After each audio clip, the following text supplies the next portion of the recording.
These ewes have been intentionally let to graze a bigger area because we're having such an influx of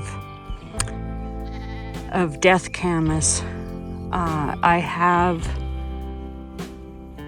separated it off. You can see my fence is farther down the hill than it was last week, and because that area is heavy with death camas.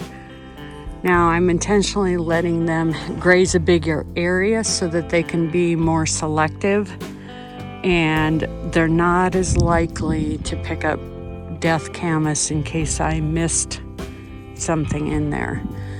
The big risk is that we have just had almost 1.5 inches of rain, and if they would pluck that plant and pull up the bulb and eat it, they would die.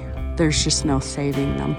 So if I give them a bigger area, it's not as likely that they will be hungry enough to actually pluck that plant.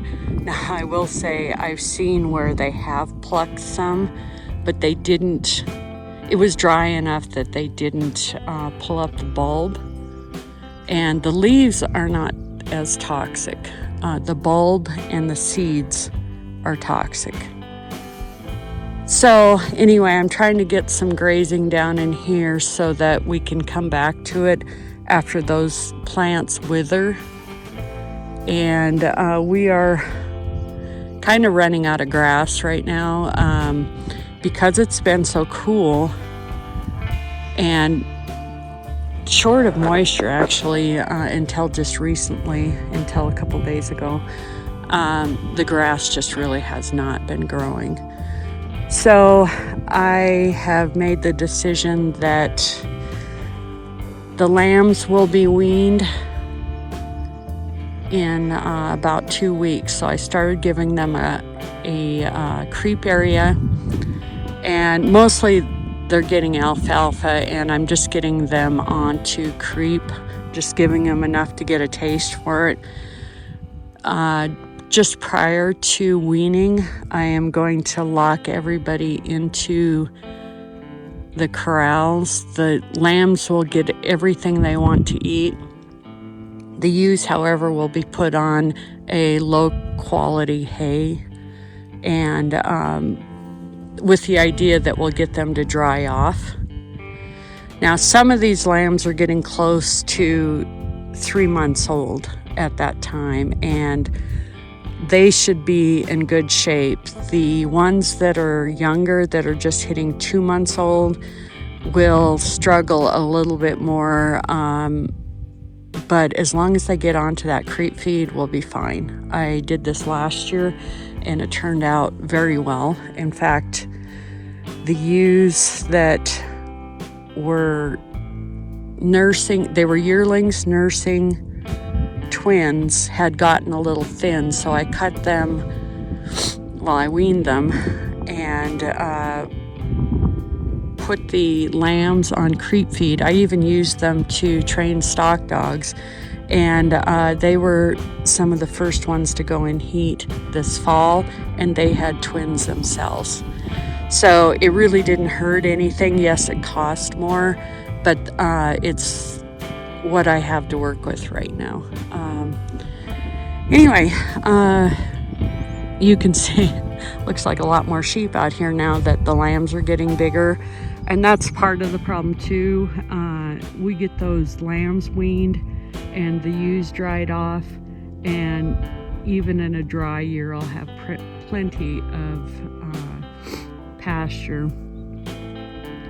And we are looking at doing some broadcasting of seed this fall, and right now I'm doing a test run in my backyard, but we're going to try a clover up on the native grasses and see if we can get it to grow up there, and we'll see how that works out next year. If it does work out well, we will go ahead and plant that entire 10 acres to clover.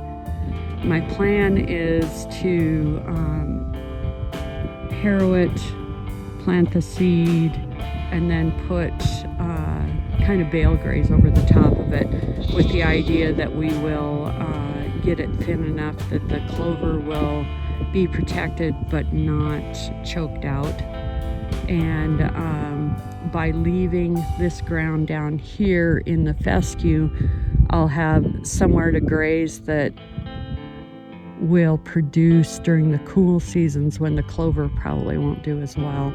And also I'll be able to get the ewes off of the clover 6 weeks prior to breeding. So anyway, it's a plan. Who knows how it'll turn out. We'll see probably in about a year how we're doing with all this. But so this is our native grass, and you can see it is really just not doing much of anything. It should be close to twice this tall by now, by the 1st of June. So the only thing that's really going to save us this year on this part is that there is some natural clover coming up. It is a sweet clover, and you're probably thinking, well, why don't you just use that every year? Well, it only comes up to any degree every 3 years. It's on that kind of a cycle. So it will work well this year, but for next year we're going to have to seed over it, and well, we'll see how that clover, the balanza clover, works. But I have high hopes. I had a friend tell me he thought it would be a good deal, so we'll see.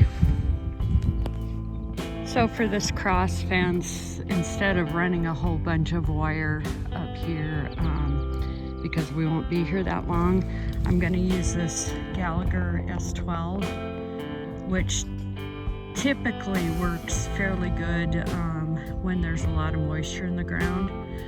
But to make sure that it has a good kick to it, I am going to ground it to the fence. And you'll see here it's screwed, the ground is actually the post, which doesn't really go far enough into the ground. So what I'm gonna do is ground the ground rod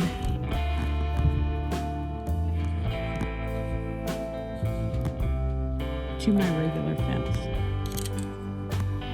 Okay, and that should be plenty enough kick. Then I can just use jump cables to reach down to the actual fence.